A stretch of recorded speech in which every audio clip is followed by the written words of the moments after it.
Allison, don't apologize.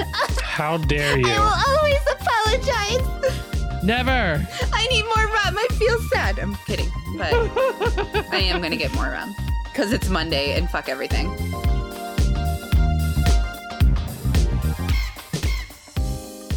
Hello and welcome to episode 59 of the Game Brew podcast. I am your host, Ian, Sonic the Hedgehog Richard, and I'm here with Chris, Dr. Robotnik Wrights.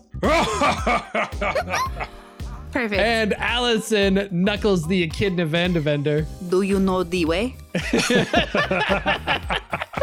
On the first half of the podcast, we'll talk about games that have transcended the bounds of time. And in the second half, and space. Just time, actually. Not space.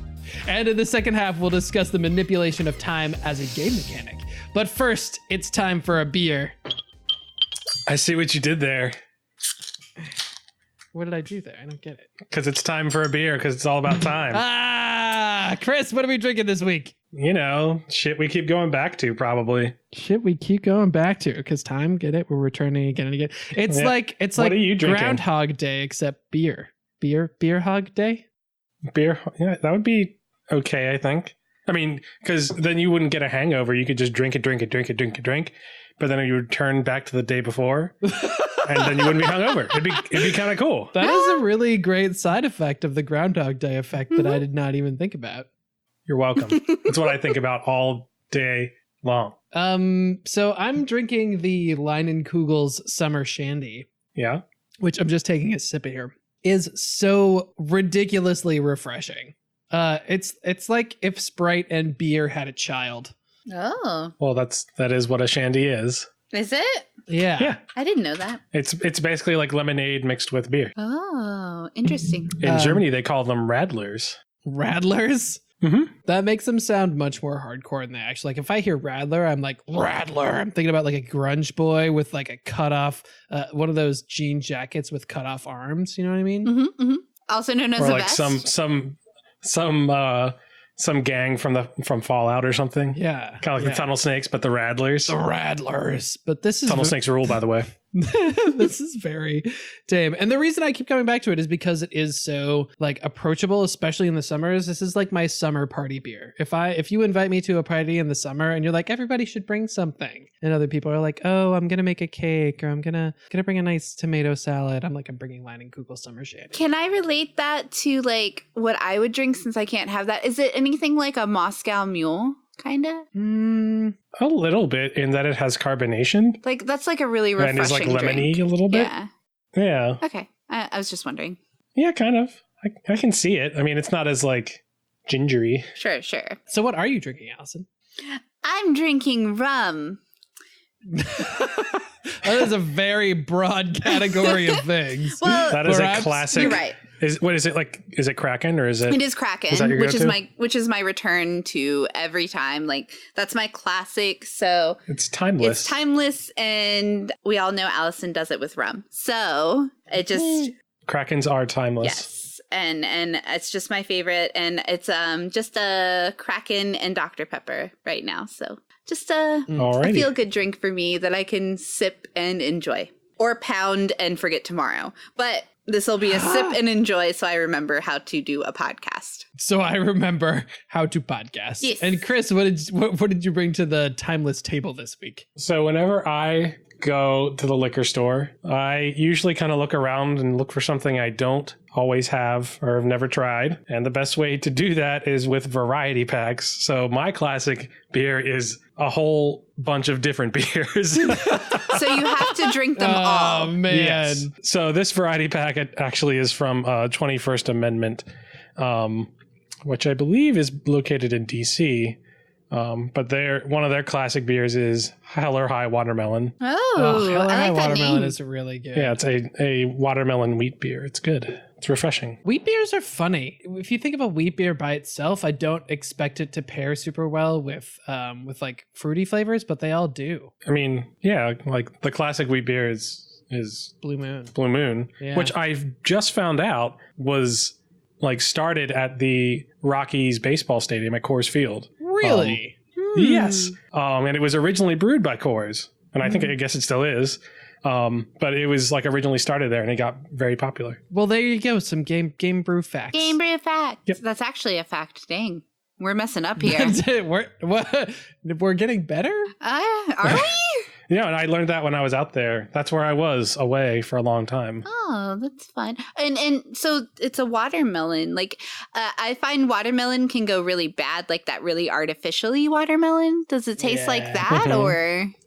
A little bit. Yeah. Like it kind of tastes like the flavoring in like a watermelon fruit roll up. Not fruit roll up, fruit by the foot. Yeah. No. Completely different. Keep it straight, Chris. Goddamn.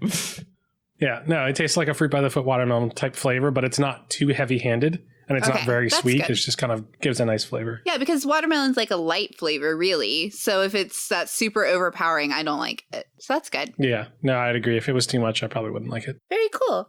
What have you all been up to this past couple weeks? We had sort of like a little break and now we're back. And so we've had some time to play things. I've played a bunch of different things on a lot of my travels. So I've been playing RCT Classic on my phone. What is that?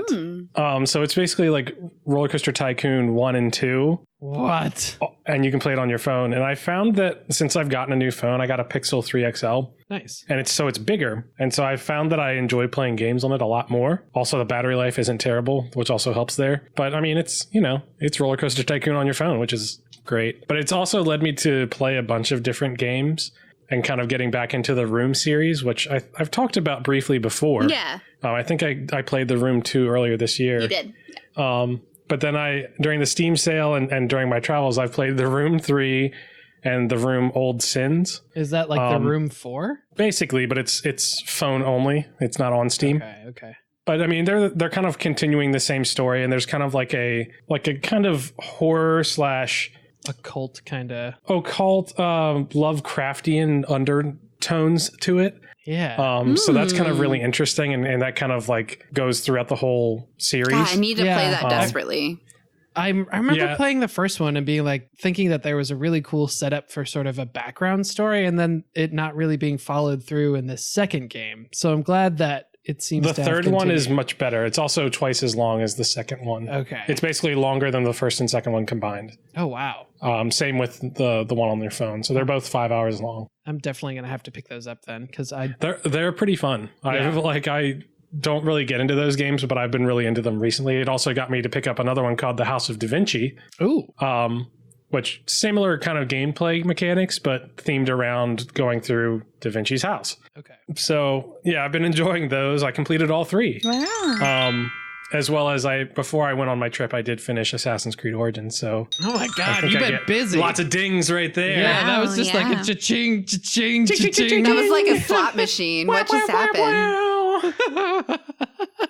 Catching up on those points. Oh, that's awesome, man. Cool. Allison? So kind of similarly, I actually have been playing a lot of mobile games because I got a new phone. Ooh, wow, it's Mobile Games Week. Yeah, well, new phones year. Yeah, because my phone literally died, and for a while I just really couldn't play anything on it because it was not functioning correctly. What did you have and what did you go to? I had a Galaxy S6, and I went to the Galaxy S10. Oh, that's awesome. An upgrade. Yeah, it was a major upgrade. And I like this phone. I don't adore it, but I really did like how my Samsung phone performed and lasted, and so I didn't want to sway away. And the issues I'm having with it, I'm just getting over. But I'm not going to talk about all the games I played because, like I said, I've been just kind of dabbling into all kinds of different games right now with it. But I'll talk about them, and if any listener like really wants me to hit one more, please let me know because I'd love to. So I've been playing Cooking Mama on the phone. I don't know if any of you played that on the DS. I remember seeing it, yeah, but I never had a DS. It was so good on the DS. Not so great on the mobile, but oh well. Too bad. And then I played the Wizards Unite. So I've played that. Oh yeah, nice. I've been playing Toon Blast as always. I'm like Level 707 now. I love that stupid like game. I play it before bed. It's just nice to kind of chill and do. A little Pokemon Go. This mobile game called Raid. Okay. Which is kind of like a turn-based RPG-esque game with no story. So it's just kind of like a fight through battles, turn-based game. Okay. And then I don't even know if I should mention this because I feel Mr. Love. Okay, Mr. Love. Guess I'm feeling lonely. Mr. Love. What is that like Dr. Love before he got his degree? It's just a cheesy visual novel with pretty boys in it, and that's about it. So I've been playing those mobile games, and then I finished Life is Strange, which I'll talk about later.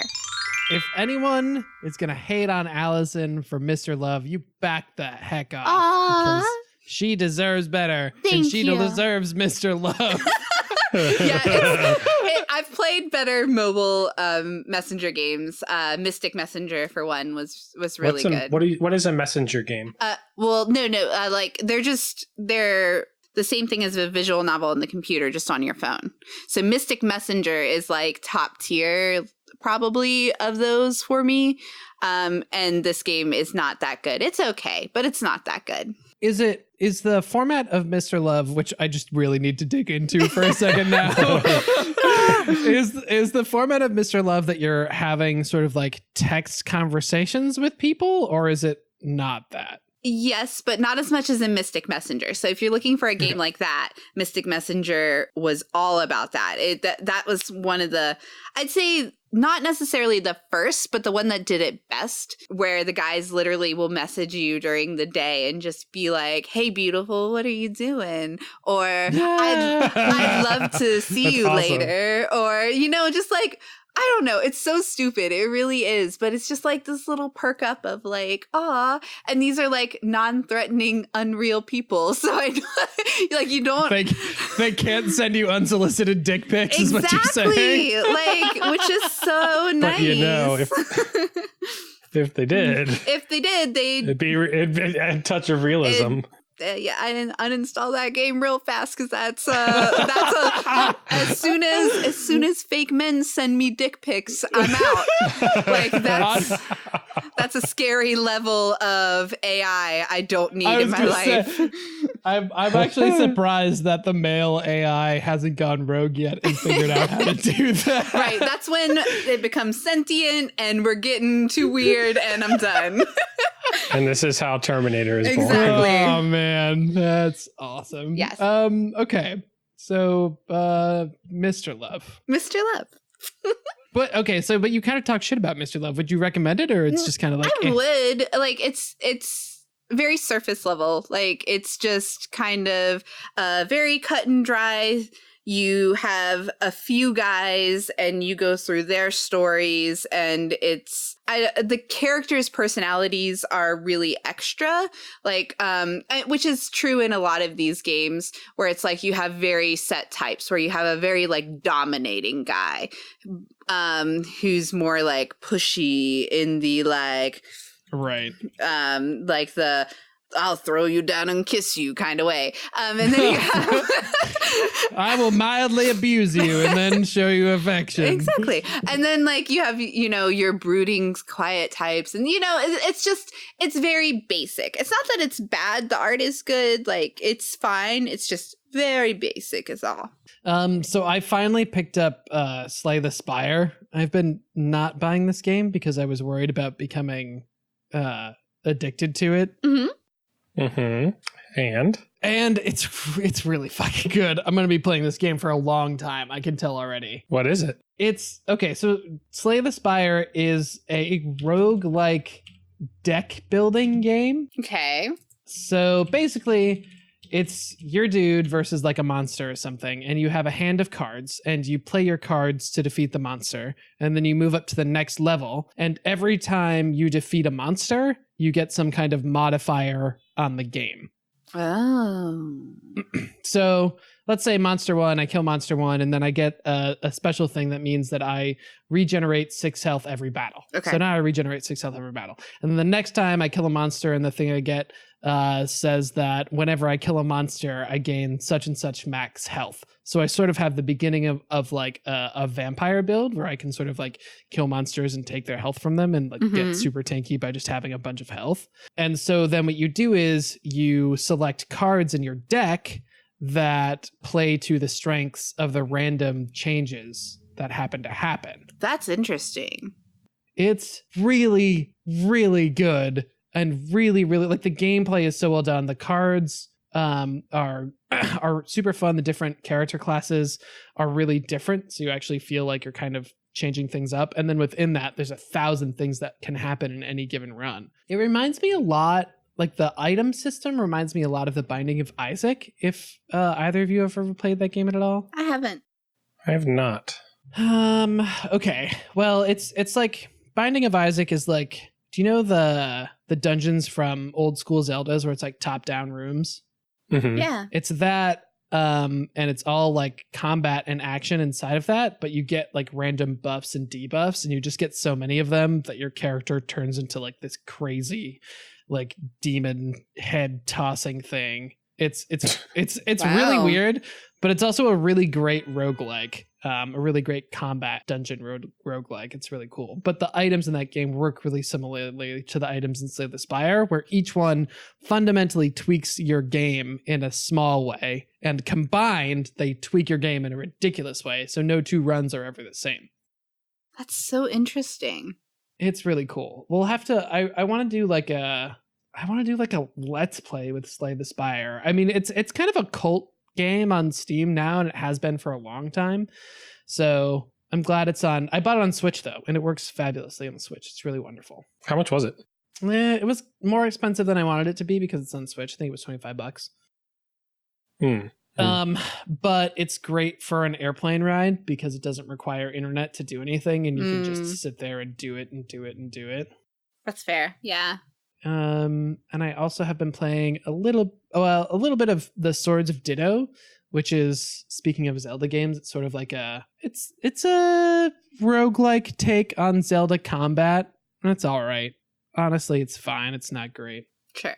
The level scaling and the difficulty is pretty harsh, and kind of hard to figure out in the beginning. I was kind of coming around to it, but then I got Slay the Spire, so it might ended up being a hit, a swing and a miss. Yeah, so that was me. Awesome.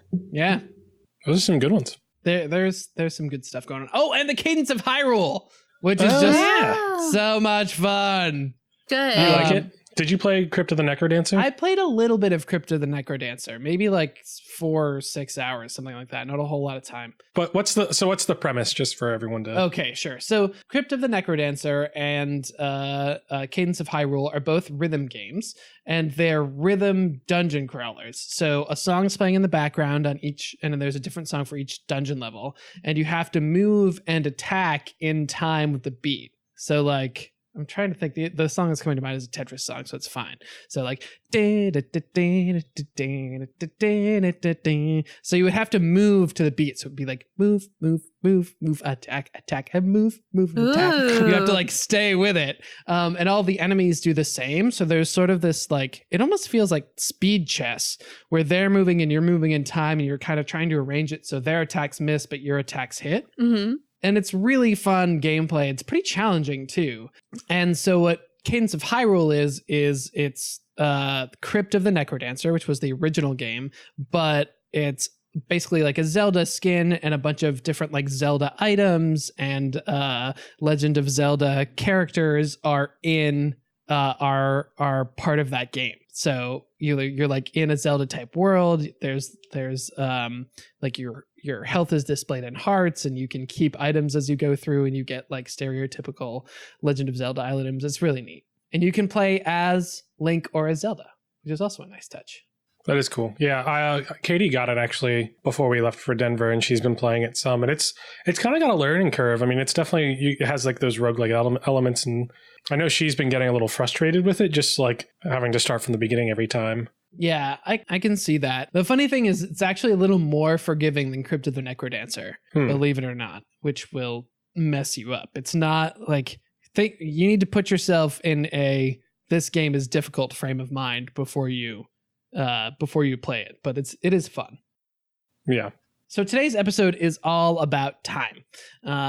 So we wanted to talk about timeless games that we've returned to again and again over the years, and what it is that makes a timeless game. So maybe Chris, could you talk about what a timeless game is that you play, and maybe tell us what makes it timeless to you? I guess a timeless game for me, I actually kind of briefly talked about it later this episode, is Roller Coaster Tycoon. And I don't know why I keep going back to it. I mean, the obvious of like, it was just a really well done game at the time. I mean, I can't remember exactly when it came out. It might have been the late 90s. Yeah, it was. I remember playing it in middle school, yeah. I remember playing it a long time ago, like when I was a kid. And I've always just been really connected with it. And I think it's just the creativity you could do with it was really cool. And it had decent, tycoon elements, and that there was some difficulty with some of the scenarios when you got farther into it. But it wasn't like brutally difficult. And I don't know, I find myself continuing to go back to it. And especially for Roller Coaster Tycoon 2, if you have that on Steam or GOG or anywhere else, you can get something called Open Roller Coaster Tycoon, which basically it's constantly being updated by a team that's just kind of doing it as a labor of love. And they add different features in and do some bug fixes and do things where you can do like custom cheats and kind of use the pieces that are in there of like different roller coasters in different ways that weren't originally allowed in the original game. So like it makes the game a lot more usable as a visual tool. And some of the creativity of the people that are still playing this game after, 20, 30 years, I guess 20 years, people are still playing this game a lot and still doing things on, like, it still has a following on Twitch. It still has a really active subreddit where people are just creating these new things. And I think that's the main thing, is it's just the creativity that you have with it that really makes it a classic game that I keep coming back to. Is it something like Minecraft where people sink a lot of hours into it because they can make it their own? Is it really that flexible? I think so. I mean, you can create any of the terrain with Open RCT or RCT Open. It allows you to put pieces together that you like normally would have been clashing. So like normally with roller coasters, you have to have like when you're passing over another piece of it, you have to have two spaces in between. And this will allow you to kind of either take pieces from a wooden roller coaster and connect it to a steel roller coaster to kind of emulate some other new roller coasters that are coming out now, or just get rid of those entirely and do things like impossible loops and things like that because of the isometric view. So it's become a tool of creativity that is similar to Minecraft, and that there's almost unlimited possibilities. So it's the fact that it's become a medium and not necessarily a game that is appealing to you in terms of its timelessness. I mean, I played it still as a game, but I think part of it also is to see what you can do with it and what other people are doing with it. Allison, do you have a game that you feel similarly about? This is hard for me because I feel so many different ways about this topic that it's hard for me to pinpoint it. Because like I feel the way Chris does about some games, where it's just like there are games to me that are just diehard things that I'm very nostalgic when it comes to video games. I love my old school video games, so I could give you literally the rest of the time we have on this episode about games that I adore and will play over and over and will always come back to, just because I love the story, or I love the characters, or it gives me warm fuzzy memories. Yeah. And that's what makes it timeless to me. But then there's kind of also the idea of, and I know Chris is going to agree on this one, where it's like World of Warcraft, where World of Warcraft is like probably my quintessential timeless game, because I have invested so much of my life into that game,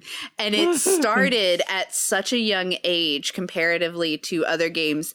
And I just, looking at it, that's probably the timeless game to me because I don't even want it anymore. Like, I don't want to think about this game ever in my life anymore. It's like this drug that I have walked away from, and I've gone through the program and I'm done with it and I don't want it anymore. But then I'll start a conversation and bring up WoW. And that happened like 3 or 4 times this weekend. And I was like, what is wrong with me? I don't play this game anymore. But and then Baby Come Back starts playing in the background. Yeah, where it's like this thing of like, hey, Vanilla WoW's coming out, Allison. Are you going to try it? And I'm like, you know what? I might. I don't know. I mean, don't though. Like, I feel like there's a lot of people that are going to play it for like 5 minutes, realize how much of a pain in the ass it was. Yeah. And then like, I really just want to go sit in Baron's chat and just give Chuck Norris jokes. Like, oh my God. Yeah. I don't know if it's going to be the same though. Exactly. See, and that's the thing. So, yeah. And this is my thing where like, I feel like there's a difference between feeling obligated to play a game because you've sunk so much time in it and a game actually being timeless. Right. And that's what I'm struggling with, I think. Yeah. I think maybe Vanilla WoW, and it's funny you bring that up. I think maybe Vanilla WoW is timeless in a way that the rest of World of Warcraft might not be. Right. In that when we look back in 30 years, we will probably still talk about the things that made original World of Warcraft a game changer, whereas the other things that built on top of it certainly made a better game and more content and a deeper experience, or depending on the expansion, but didn't change the landscape of gaming in the same way that World of Warcraft did, right? Exactly. And that's why like Vanilla WoW, like it's tempting to me because that feels timeless, but maybe I'll also hate it, but I'd like to try it. And that's this topic is like really difficult for me because it's hard for me to separate what I feel like is nostalgic to what I maybe feel like is actually timeless. Well, so let me ask you a few questions. Okay. What Pokemon Red Blue? Oh yeah. Timeless? Nostalgic. Because in games where there have been more in the series and there are modern versions of it, when I think about Pokemon Red and Blue, I think about it nostalgically.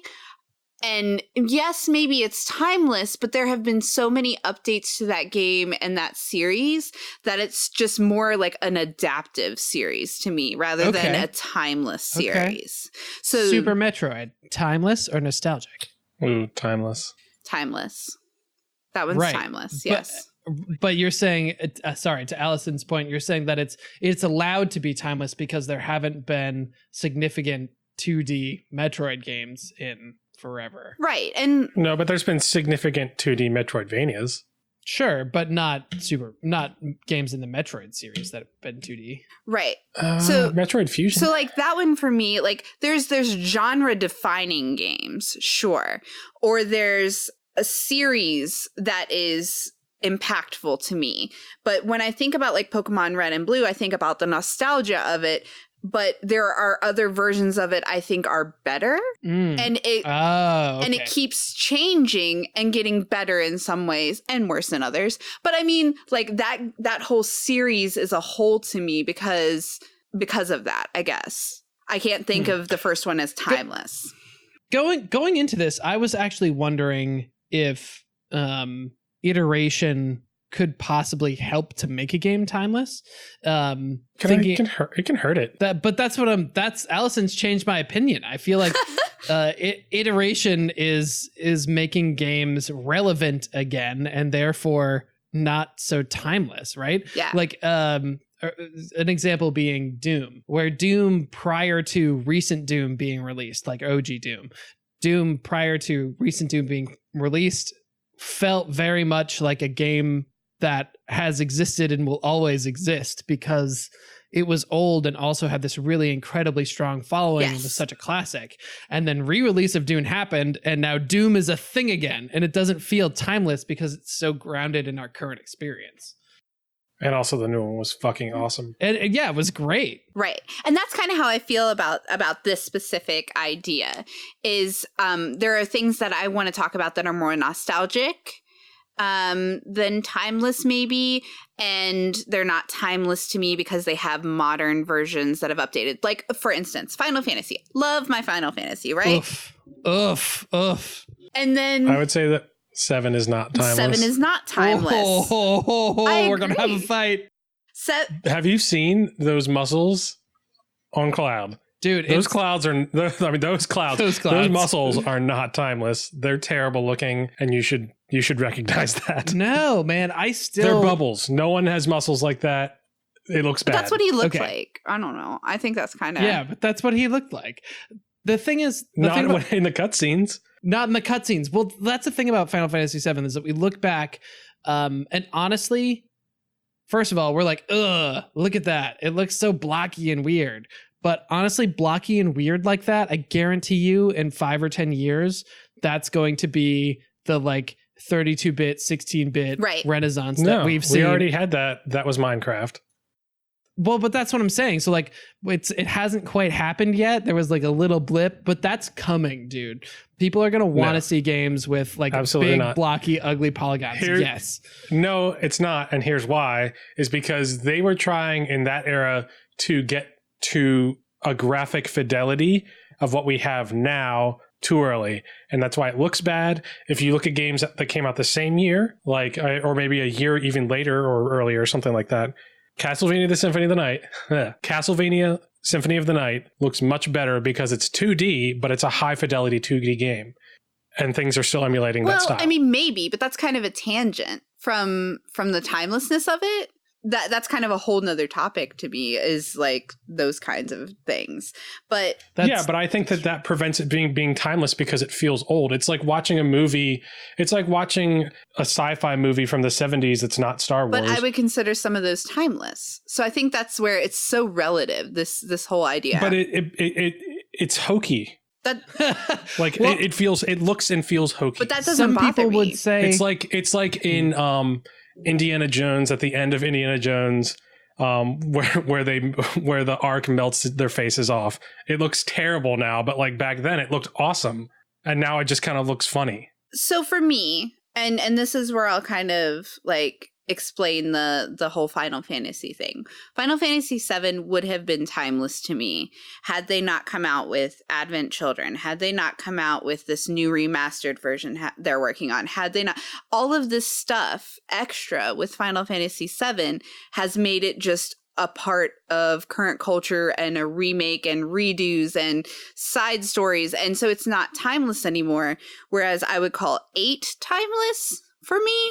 Or, really? Yeah, just because they did a lot of like new stuff with that game that they hadn't yet. So it was a little groundbreaking, although it all didn't land perfectly.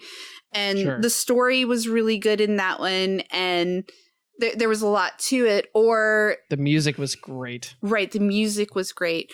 Or oh my gosh, Tactics. Tactics is timeless to me. Tactics is timeless, yes. I could absolutely play that game on repeat. But 7, like, disregarding everything about it that makes it kind of just an older game, obviously, visually. Like, I just feel like it's not timeless anymore because it's been redone too much. The question of redoing things is actually an interesting one, because I wonder if developers are sort of taking the shine off of things, taking the shine off of games that are otherwise timeless by re-releasing and remaking. Do you think that's to the detriment of timeless games? Like if they did a remake of Chrono Trigger with sort of like modern CG graphics, like what they did to Secret of Mana? Well, yeah, that, or sort of what they're doing with Final Fantasy VII, would that make Chrono Trigger no longer timeless? Because to me, that game is a timeless game. That game will always be great to me, and always, I think it actually made an impact in terms of games and also just like visually, that game is so freaking beautiful, and the music, like that is a landmark in gaming. I think it would take away from it some. So I kind of think of this how I think of Rune Factory versus Harvest Moon. Go on. Wait, what is Rune Factory? It's Harvest Moon. It was the original kind of that genre defining game for that kind of game. Oh, I thought Harvest Moon was. That one was the arguably more popular one, I guess. But it's a little to its detriment in ways, because I would call Rune Factory timeless for me, and Harvest Moon, because of all the redos of it and changes, and some of them being just absolutely astronomically terrible, like that game is no longer timeless to me. Whereas Rune Factory would be, because they've redone it in ways that haven't worked, and they've put that tag on it of Harvest Moon. So I have to kind of lump it all together in my head. And it's no longer just the first Harvest Moon game I had on PS1 that was just like critical to my childhood and awe-inspiring. It's kind of muddied through all that. By the rest of it. Right. And I feel like that's what 7's doing because of those little things like Chris was talking about. I mean, for me, it's Cloud's face.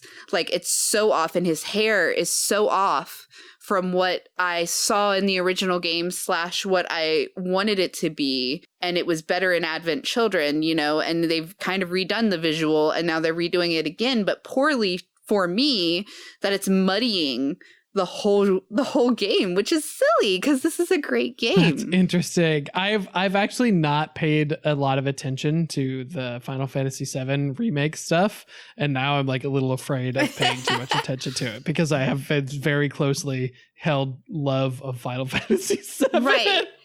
And that's kind of the idea of like breaking that timeless down by doing this. It's no longer that to me, which is sad, and kind of makes this topic a little weird for me. All right. Well, speaking of timeless, we're actually running out of time for the first half, so we're going to go ahead and take it to a break. When we come back, we'll talk about time dilation as a game mechanic. Stick with us.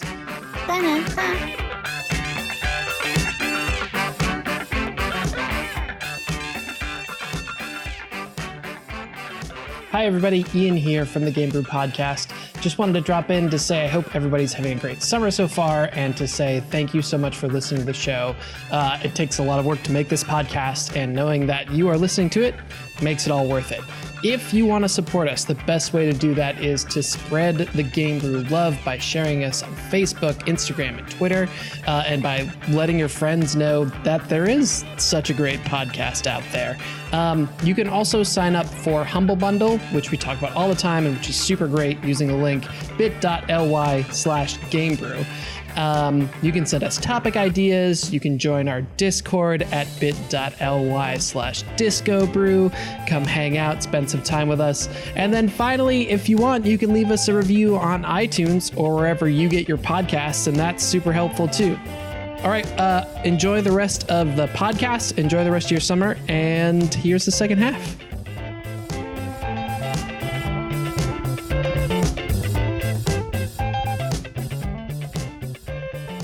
Hello and welcome back to the second half of the Game Brew Podcast, episode 59. I am here with my friends Allison and Chris. That's me. Hey, that's me and Allison. Yeah. How is the beverages treating us this evening? It's good. I'm having a variety of flavors. Yeah, what are you drinking now? Did you move on from I moved over to watermelon? Oops. Yeah, now I'm having what is this? It's just a regular IPA. It's the Brew Free or Die IPA. Brew Free or Die. Is it good? It's patriotic and good. It's July 8th, man. Put the flag away. Whoa. But yeah, it's good. It's hoppy. It's not too hoppy. It's a good drinking IPA. What are you drinking, Ian? It's a little juicy. I'm still rocking these Leinenkugel summer shandies, and they're still great. Good. I will enjoy these for the rest of my life. It's the Mike's Hard Lemonade of the beer world, and I'm fine with that. It's great. You know what I've been really getting into recently? Uh-oh. Have you guys had any hard seltzers? No. That sounds like... I don't like seltzers. They're like the Croix with alcohol. Right. What kind of alcohol? Vodka, I'm assuming? I mean, it's just like sugarcane. It's alcohol made from sugarcane. So they're really good. They're not very sweet at all. They're just a hint sweet. But the ones that I've been drinking are from White Claw. And I got to tell you, man, they're pretty good and refreshing. Like I don't usually drink things that aren't beer. But damn if I can't get into those. Wow.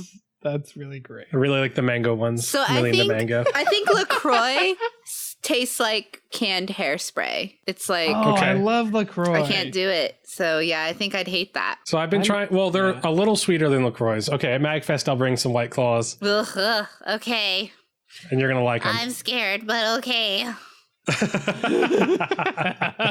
They're delicious. I promise. Allison, are you rumming it up over there? I am. I'm having a lovely spiced rum night. So spicy. Do you ever drink some of the clearer rums? Have you ever been into that or no? Yeah. Like Malibu is probably my go-to clear rum, which is weird, but it's so different. Do you ever just drink rum straight? Yes, absolutely. But it's usually dark. I only drink the dark ones straight. Got it. Delicious. Delicious. Is this iced tea? No, this is not iced tea. Welcome to Allison's house. You can have a glass of rum or you can die. So in the second half, we wanted to talk about time dilation as a game mechanic. What's cool about time dilation as a game mechanic is that you see it in a lot of different games, but you also see it in a lot of different ways. In some games, time dilation means you get to reverse time and redo the thing that you just got to do. Sometimes it means you can jump into the air super slowly and shoot like 12 guys before you hit the ground. And other times it means that you're using time as a way to travel to a completely different environment, the same place, but so far forward or backward in time that it's completely different. And so it's a really interesting and varied mechanic. We wanted to talk about some games that have done this well and some games that have done this poorly. So I want to turn it over to Allison here. Allison, give us an example of a game that you think nailed time dilation as a game mechanic. Ooh, nailed it?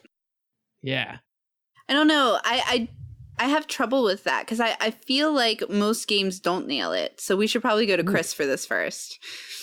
Because now I need to think about one that absolutely nailed it. Chrono Trigger? Does that count? Do you want to talk about a game that didn't nail it? Okay, I can start there because Life is Strange is what I was recently playing. Okay. I feel like people would disagree with. Okay, go ahead. I mean, okay, so here's my thing. I'm only on episode 2, and I'm not done with episode 2. So maybe it gets better. 2 of 4, 2 of 5. In the first set. Yeah. And I have a problem with the time travel in this because I feel like it's useless. It's worthless, and it isn't changing enough, and I want it to be used better. And it has a lot of, like, potential. But overall, this game is kind of like if, I don't even know if this will mean anything to you guys, if Bully, the game Bully, and Degrassi, the TV show, had a baby. And then I really like where this is going. And then that baby was raised by Telltale Games. and like they were their overbearing nanny. And that's what this game is to me. Yeah. Which actually could be great. Because you have the drama, the teen angst, the background music of this game is phenomenal. I feel it. I feel like I'm this kid and I'm back at that era where like life isn't always horrible, but sometimes it's just mediocre. And even the mediocre moments in this are made really good by the background music and those little tiny conversations. And like, I feel like I'm in this world. So that's interesting. So those pieces of it are really good for me, but I feel like my choices are making no effect except like little scenes or maybe some of the relationships change. I don't think, and I haven't looked to confirm, but I don't think my choices are really going to ever affect the ending or a pivotal moment in this game. I feel like maybe you should hold the phone on that one to see what happens at the end, because I have a feeling you might have different thoughts. And like I said, maybe this changes, but right now, episode 1, I feel like I could have made any choices and I would have had the same ending. I had the same feeling after episode 1 of Life is Strange, where I was like, okay, and then episode 2, like you're getting more into some of the characters' backstories, and I'm feeling good about it. But I don't feel like the time mechanism is effective. Like, oh, great, I can not open that cabinet now. And because I already know there's nothing in there. And all it did was make a mess and drop glass on the ground and is going to get me in trouble. Like, it's not impacting enough in the game. And there are some moments, okay, I get it. There are a couple little moments where it's like, oh, that was impactful. But this is a huge power. And there's, at least right now, no negative to using the power. Right. So why wouldn't I be using it for bigger things? That's my problem with the game. And I'm sure it gets better by the end, but just as a teenager with a superpower, this feels off in that way. And I don't feel like it's used right or logically. Can I give you a hilarious fact for your analogy? Okay, yes. So you said it was like Degrassi meets... Bully. Something else. Bully, right? Yeah. Degrassi is the longest running drama series in Canadian history. Yes, it is. With different versions of the show being on TV since 1980. I know this. I was Drake obsessed. Was on it too. Yeah, that's where Drake got his start. He was a wheelchair bound Jimmy. His name was Jimmy. I loved this show in the 90s. And they reference back to the old 80s one all the time. So I knew it started in the 80s. And they have some of the actors from the 80s as adults on the 90s version. What? Yeah. What? Yeah. Degrassi is timeless. It's timeless. I'm telling you. Wait, but because there were so many iterations, do you think it's losing its timelessness? Yes, because now it's shit. All right. Back to time dilation So as a game meta. mechanic. Yeah. Chris, we were going back to the first. Just stop it. Time will move forward. Chris, tell us a game that you think nailed it. Now that we have an example of Allison being frustrated by a teenager's poor use of a superpower. Yes. It could be nostalgia / the first game that I really played with it, but I remember Enter the Matrix being awesome. Whoa. Dude, that game was not good. Yeah. Yeah, I watched videos of it recently and I was like, man, why did I think this was good? It looks really bad.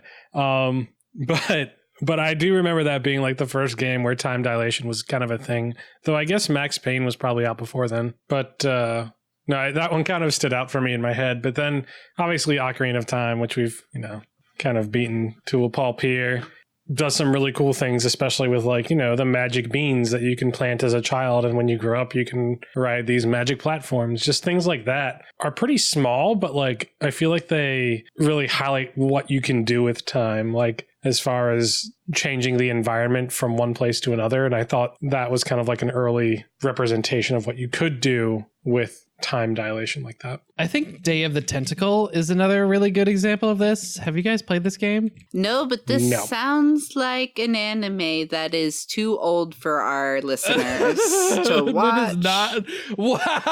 Wow. That would be Night of the Tentacle. No, this is Day of the Tentacle. So this is a like point and click adventure game. Okay.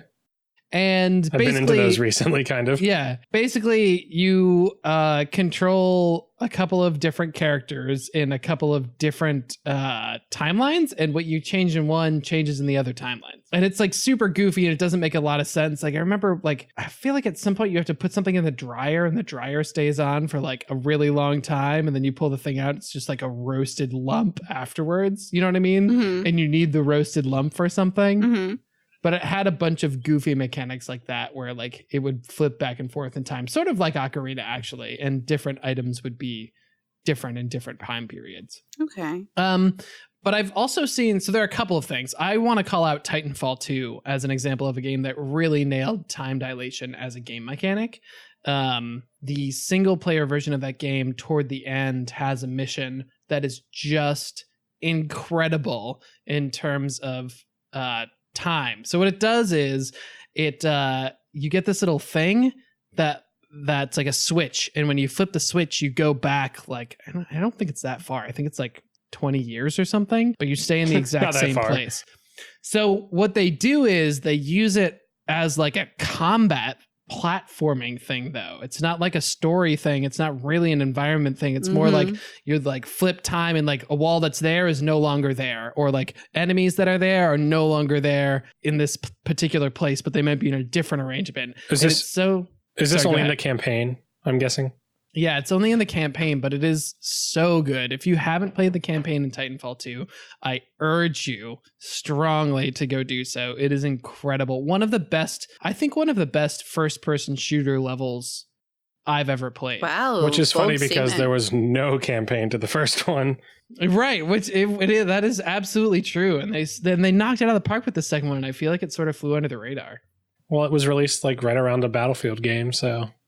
Yep, a shame, but nailed time dilation as mechanic. Does what about like the Deadeye mechanic? Sorry. No, you're fine. Does Chrono Trigger count? Yeah. Because it's like time and space, and I know we weren't going to talk about like more of that. Well, everything in the Chrono Trigger world takes place on the same planet. So it's not like you're traveling to a different planet, and most of it is even on the same continent, if I'm remembering correctly. I guess that's true. I was just thinking about the gates and how they worked, and it feels a little different from like some of the other stuff we were talking about. Yeah, and well, that's kind of what I was saying, and it was something that Chris and I were kicking around a little bit before the podcast, is that time dilation is so you could use it in so many different ways. There's like the micro and the macro. Right. And I think that's like hyper large, where it's like that has relation to flow, like the flow principle, and like things, nothing being predetermined because you can edit it through time traveling kind of idea. And things like that. Whereas there are little minor things, like in League of Legends, there's a character called Echo, and you can reverse time on him by jumping backwards and regaining your health to a point you were previously at. And there's a little... Oh, like Tracer. Yeah, like Tracer. Yeah. Like that same kind of thing. This is a very similar to Tracer idea. And like there's those mini ideas in this, but I think some games use them more as like tiny things like League of Legends or Tracer and Overwatch, and some it's the whole game, and some like Life is Strange, it's like it feels like it should be the whole game because it feels like it's really important, and then it's just kind of underwhelming because it's not used to what I feel like is full potential. Which is interesting because, you know, I've always heard like really positive things about Life is Strange. No. I think it's a really good game. Let me be clear. Yeah. I really enjoy underused it. This specific topic, this piece bothers me in it. But the music, amazing. The visual, the art style, very cool. The kind of like, it looks like it's been through a Photoshop filter kind of art style. Love it. But the time piece of it, at least yet, I do not love. Gotcha. I think time dilation can also be used really well as an aid to player learning and player ability. So like I'm thinking kind of like VATS in Fallout, or Deadeye in Red Dead, or even the rewind mechanic in Forza. Or Prince of Persia. Yeah. So like if you mess up, you can just quickly rewind and not, or like if you're about to take like a really important shot in Fallout or Red Dead Redemption, you can go into VATS or Deadeye to like kind of have a better chance at that important shot. Yeah. And that I think makes a really big change, but doesn't feel very satisfying. You know what I mean? Like in VATS and in Deadeye, I'm kind of like, well, the point of a lot of the gameplay of this game is about shooting, and you're sort of like taking away my agency of the shooting, instead just using a computer and a dice roll. Well, in Fallout 3, it was kind of necessary because there was literally no, like, you had just a crosshair on your screen. It wasn't like you had iron sights. They didn't introduce those until New Vegas. So it was kind of necessary in Fallout 3. But I can kind of see that in like Fallout 4, where the gunplay was a lot better and they still had it. Yeah, and in Horizon Zero Dawn, I felt it. The little like slow down to get a good headshot on some of the stronger monsters you're fighting, like that was kind of necessary. So I guess I get that. Yeah, I didn't even think about those things. Or like in that one Zelda game that came out pretty recently, where you jump off of something, or like if you're floating and then you switch to your bow, it slows down, but then it also drains your stamina. So that's kind of an interesting way to kind of balance it a little bit.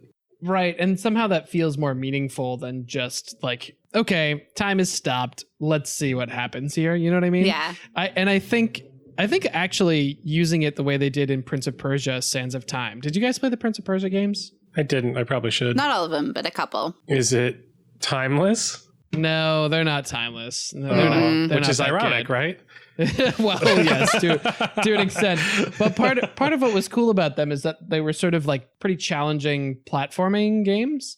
Okay. And they used, especially Sands of Time, used time reversal both as a mechanic and as a way to prevent the game from going to like, you died, game over screens that are like necessary but also super unsatisfying a lot of the time. And found a way to make them completely unnecessary. So instead it would just rewind time to a point where the computer knew that it was possible for you to complete the challenge. You never actually died. And so it encouraged you to keep trying in a way that felt in keeping with the story and the environment because you had control over time. Well, and that's actually kind of a good way to, you're right. Yeah, that's a good way to kind of have a mechanic is that, yes, it's an aid, but also it's part of the gameplay and like a main part of the gameplay. Yeah, it makes sense in the world that you're living in. Yeah. I just want to bring up a really brief one that this is kind of just like a side note of a game where it matters, but it doesn't matter. If The Sims did not have the speed up time feature, I would not play that game. And that's silly, but that is real because that game, if I couldn't blast through like my sim being at work or something like that game would be useless and pointless. So that's kind of a good one. Can I say something about The Sims? Oh, maybe. Yes. I feel like you could, that game 7 Degrees to Kevin Bacon? Yeah. I feel like you could play that game with The Sims. 120%. Like, what do you mean? Well, like you could play a game that was like The Sims in some way. Oh, I was thinking that you could find somebody who's played The Sims. Oh, within 7 degrees of separation, because I feel like easy. 100%. That game transcends like the idea of time and space of like people who consider themselves like really serious gamers versus people who have just picked up a game once in their life. They've probably picked up The Sims. Yeah, true. Everyone has played The Sims. Okay, so I want to know now that I've had time to think about it, what everyone's best and worst game, and it can be one that we talked about. I just want to know what your best what are we calling it? Time dilation game? Yes. And your worst time dilation game is. And go ahead. Who wants to go first? Chris? Ian? Oh man, hot takes. Hot takes are hard. Hot takes are hard, yeah. I know. It's easier when I'm the one giving the hot takes. I know, you did it to me. My turn. I love the power. She's drunk with power.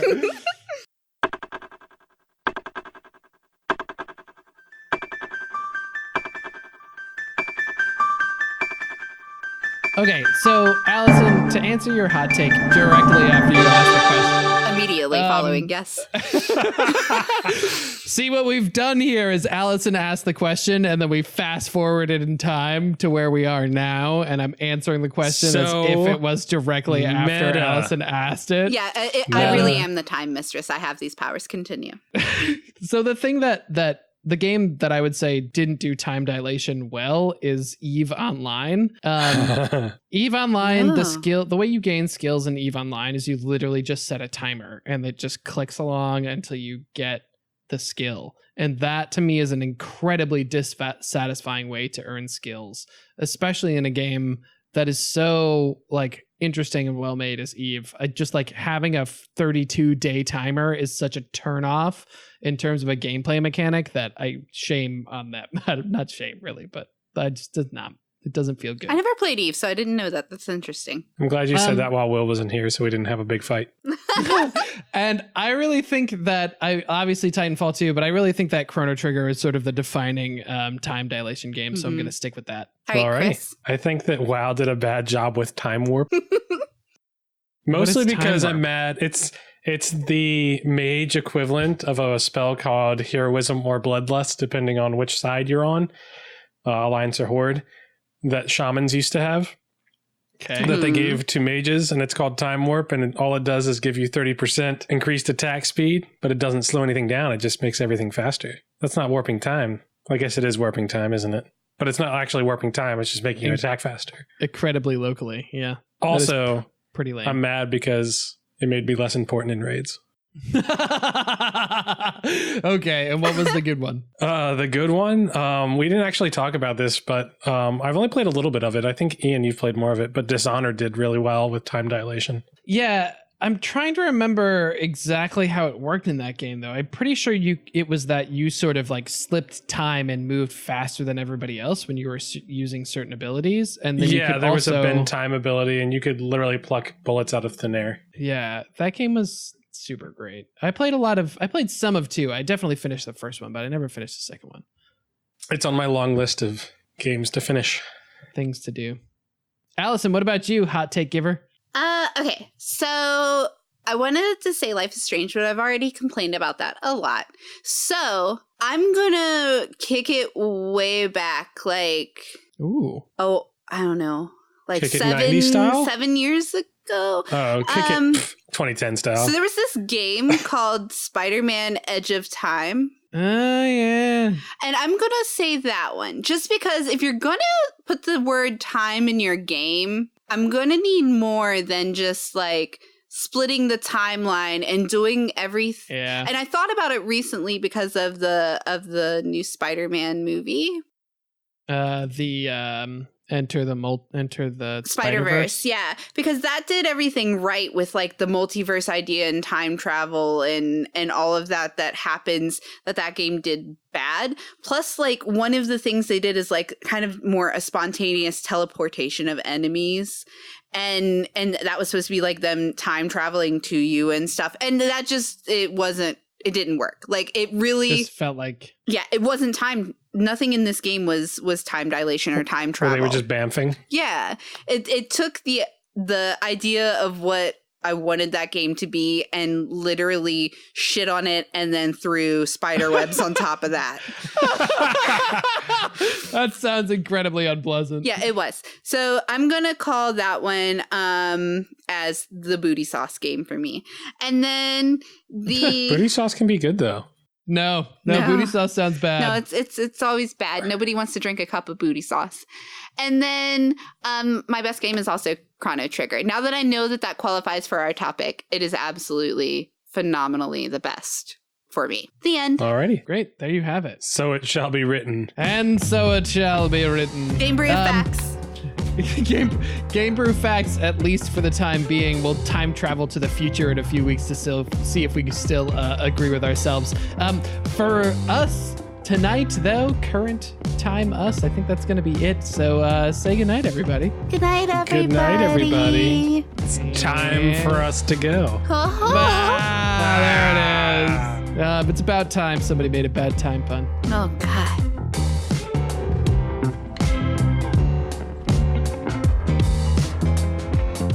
Okay, we ready for a second half? Because Mama said to knock it out. I didn't say shit. Oh my God, are we calling you Mama from now on? Please don't. Please don't. I'm kidding. Please don't call me Mama. That's really weird. I don't like it. Okay, Mama, whatever you say. Oh, fuck. I'm leaving the podcast. Goodbye, everyone. Bye, Mom. I love you, listeners. Bye, Mama. Fuck off. Bye, Mom. All right. Topic 2. Topic 2. Hey, Mom. Okay, I'll fucking leave again. I'll do it. And then topic 2 is going to be real empty with just 2 of you little bitches.